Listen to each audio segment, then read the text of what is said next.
first generation. The first generation of Wi-Fi appeared in 1999 and is officially known as the standard established at that time. It operated on a 2.4 gigahertz frequency band and used DSSS technology for data transmission.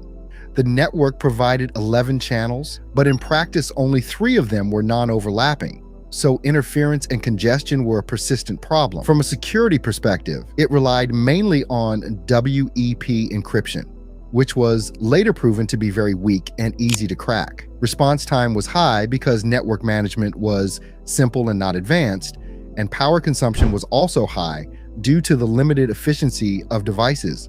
Historically, the importance of this generation is that it was the first standard that truly enabled wireless internet to spread in homes and cafes, and it began turning the idea of cable-free connectivity into a daily reality. Second generation, Wi-Fi 2G. It also appeared in the same year from the same company, but with a new standard. This generation was a clear technological leap compared to the first generation because it used OFDM technology for data transmission, which is far more efficient and allows higher speeds and better stability. It operated on the 5 gigahertz frequency, which provided a much larger number of clean channels. However, this higher frequency had an important drawback: shorter range and weaker signal penetration through walls. In terms of performance, the theoretical speed was 54 megabits per second, but real-world speeds were usually between 20 and 25 megabits per second. The major issue was that this generation was not compatible at all with first-generation devices, meaning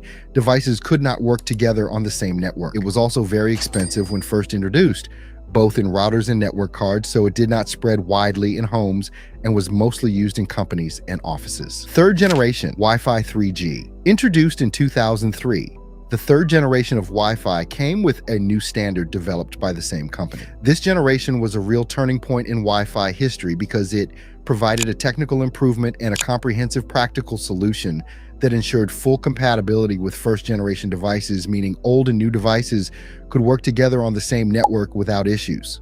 It also used OFDM technology, like the second generation, but on the 2.4 gigahertz frequency, combining higher efficiency with better coverage range. As for security, it marked the real transition from weak WEP encryption to more secure WPA encryption, making wireless connectivity practical and safe for daily home use. In terms of theoretical and real speed, it did not change dramatically, but it achieved commercial success due to the balance between price, good coverage, and sufficient speed. Wi-Fi was no longer a luxury or enterprise-only technology.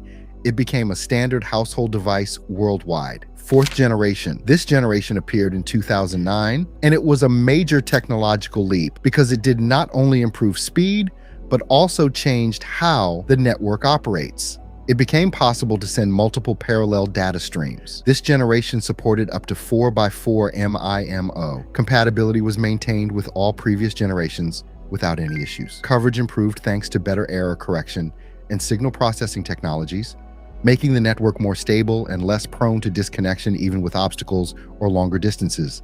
This was the first generation that made HD video streaming practical and stable inside homes without annoying buffering. Power efficiency also improved in parallel with the rise of fast mobile devices. The theoretical speed reached approximately 100 to 150 megabits per second. Today, it is still widely used, but it is no longer modern. For basic browsing and messaging, it is still sufficient, but under heavy loads, such as ultra-high definition videos and fast gaming, it begins to feel outdated and weak. Fifth generation Wi-Fi 5G. The fifth generation launched in 2013, and it moved Wi-Fi from fast to ultra-fast.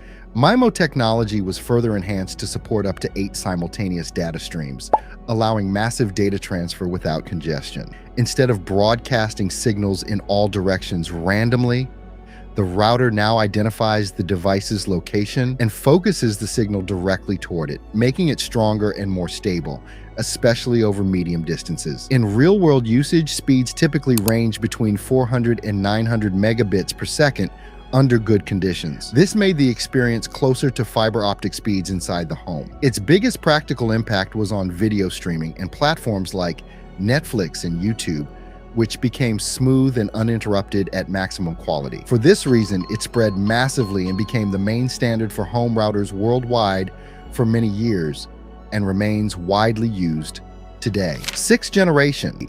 The upcoming generation of wireless communications is expected to be commercially launched by around 2030. It aims for speeds up to terabits per second and latency below 0.1 milliseconds.